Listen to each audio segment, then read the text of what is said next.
nuyu commune de Mbao yëpp di massaw toute la population de la commune de Mbao en général et en particulier la population de Kër Mbaye Fall, notamment les riverains du marigot de Mbao. Parce que li fi am démb muy taw bu bari bu wàcc ci réew mi wàcc fii ci commune de Mbao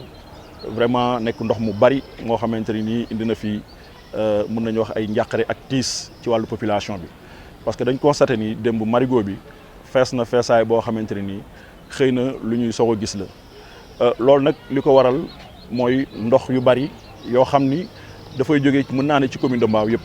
Parce que hormis le village de Grand Mbao, le village de Petit Mbao, les cités Ndeye Marie et Cyprès yeneen localités yi nekk ci commune bi yëpp seen ndox benn exutoire la ñu am muy le marigot de Mbao.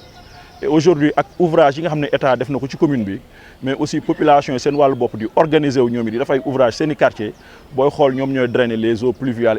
et les eaux usées ñuy ñëw fii ci commune ci marigot de Mbao. bu jéggee commune de Mbao ndox yi day jóge ba Tëngéej di ñëw ndox yi day jóge ba Kër Massar di ñëw ci marigot bi te marigot bi benn exutoire la am muy la mer. démb nag li am ñun ñëpp constaté nañ ko mooy bi mu demee ba dex bi fees débordé li ko waraloon mooy benn blocage boo xam ne dafa amoon fële ci pont Grand Mbao bi ñax yi daan sax ci biir ndox mi ñoom la ndox bi doon drainer ñu dem ba ci pont bi ñu obstruer passage yu ndox bi mënul jàll. loolu moom moo waral démb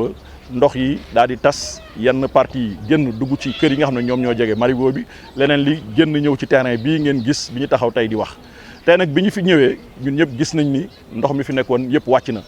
pourquoi parce que tout simplement ñax yi doon obstruer démb ndox bi ci pont bi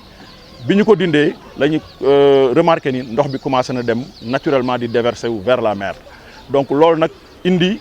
ay pëccëxoo mën naa ni ay nit yoo xamante ne nii xëy na dañu profité ci situation bu am ñu ne nañu fajaale seen mer li ñu naan dàq ginaar waxaale sa soxla parce que xëy na du ñàkk ñoom ñu di politique féete ci langue opposition ne am nañ mer bu ñu dencal ki nga xamante ne ni moom moo fi nekkal mairie bi nekk ci boppu mairie bi mais aussi nekkal fi état ñu ne nañu dal ci kawam jël li fi xew yëpp xëpp ko ci kawam te wax dëgg yàlla ku waxal yàlla wax ni ki nga xam ne moom moo fi nekk maire tey di Abdou Karim Sall bi mu jëlee maire beeg léegi ci ay juróom-benn weer la war a toll. yaakaar naa ni avant muy jël maire bi ñëpp gis nañ taxawaay bi nga xam ne amoon na ko ci wetu population bi surtout les riverains du marigot de Mbao. ndox bi mu mosaan am daan na sax simmeeku ay jamono di dem di gasandoo ak population yi di leen jàppale pour ndox mi génn ci kër yi. demoon na ba bu ndox mosaan am jeunes yi sollicité ko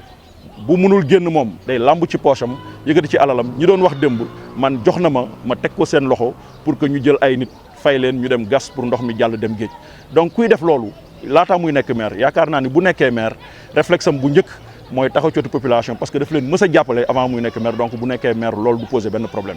et yaakaar naa ni comme ni ma ko waxee léegi sama biir wax ay nit yoo xamante ne dañu féete beneen langue politique parce que gis nañ fa ay nit yoo xam ne Pastef la ñu bokk ñu identifier leen ñoom ñoo taxaw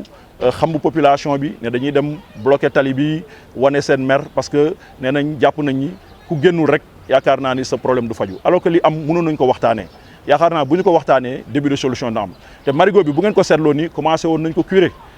avec le concours de l'ADM indi woon nañ fi seen benn engin boo xamante ne nii li nekkoon rôle am mooy curer carrément le marigot mais bi mu commencé ci partie bii nga xam ne fii lañ taxaw boo seetloo commencé woon na gas mais li tax mënul continuer ay kër ñoom ñoo nekk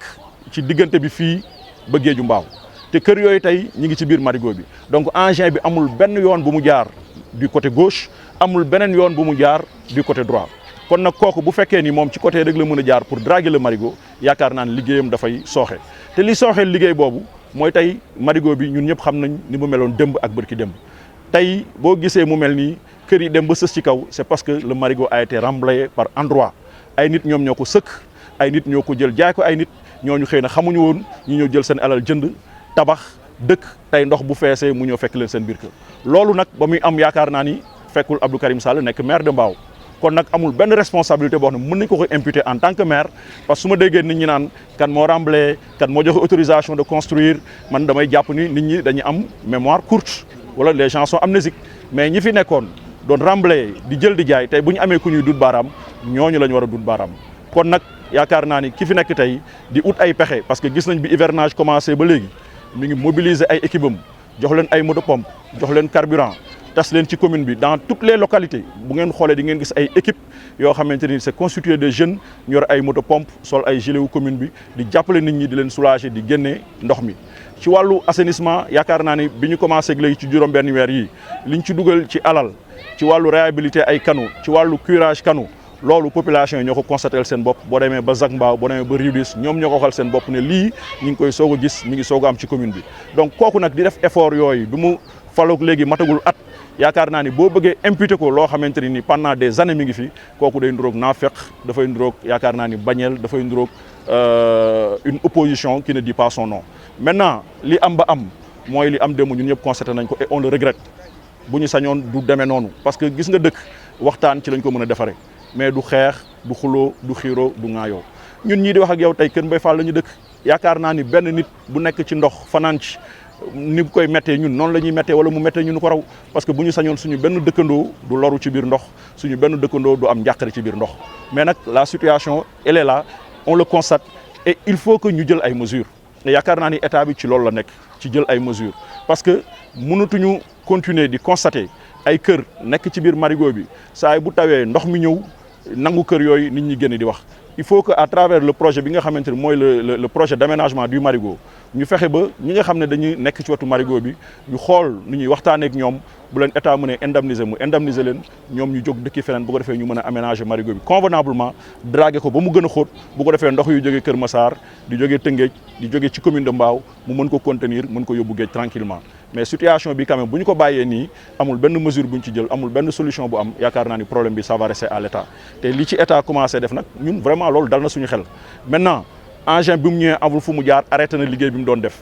le temps que ñu trouver un engin beaucoup plus adéquat boo xamante ni dina mën a dugg ci biir ndox mi di curer du jaar ci rebord yi parce que rebord yi c'est obstrué par les maisons donc bu engin boobu ñëwee dina mën a dugg ci biir marigot bi curer tout le marigot bu ko defee ndox yi bu ñu ñëwatee dinañ mën a nekk ci biir marigot bi sans pour autant que ñuy déborder di génn ci sur le rivage du marigot donc dañuy wax état à travers l'ADM bi nga xamante ni moom moo yor le projet 2 et ñoom yaakaar naa ni am nañ un projet d'aménagement du marigot ñu jéem a xam ni tey le volume d'eau kii jógee Kër Massar di ñëw ci marigot bi volume d'eau boobu marigot bi bu nekkee ci état bii mu nekkee ni attenu ko donc il faut que le marigot soit dragué et jàpp naa ni commencé woon nañ di ko def engin bi ñu doon indi pour mu commencer moom moo adéquat wul parce que comme ni mu ko waxee léegi mënul traverser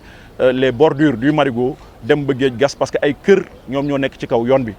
engin mënul traverser kër yi di gas donc nag il faut ñu utal ñu beneen engin boo xamante ni dina adapté mën a dugg ci marigot bi curer marigot bi pour que ndox yu jógee Kër Massar ñu mën ko atteindre sans quoi les problèmes vont rester et je pense que loolu état mi ngi ci xalaat yaakaar naa ni am na projet boo xamante ni mi ngi ci ADM la ko dénk mu war ko exécuter ñëw nañ fi waxtaan ak municipalité bi et yaakaar naa ni dafa am benn délai d'exécution boo xamante ni xëy na eggaguñ ci cëppaandaw bi et comme eggaguñ ci nag fi mu nekk ni nit ñi mënuñu taxaw ni yëf yi dafay mat léegi-léegi parce que tamit liggéey yaakaar naa dafa am temps parce que lu yàqu loo xamante ne ay at la yàqu soo ko bëggee defar mënoo ko defar ci ñaari weer mënoo ko defar ci benn at il faut que ñu taaxirlu tuuti mën ko liggéey boo xam ne day mucc ayib pour que ëllëg bis bu ñu paree yaakaar naa ni jàngoro boobu kenn dootu ko wax leneen la ñuy wax mais incha allah loolu dañ koy régler définitivement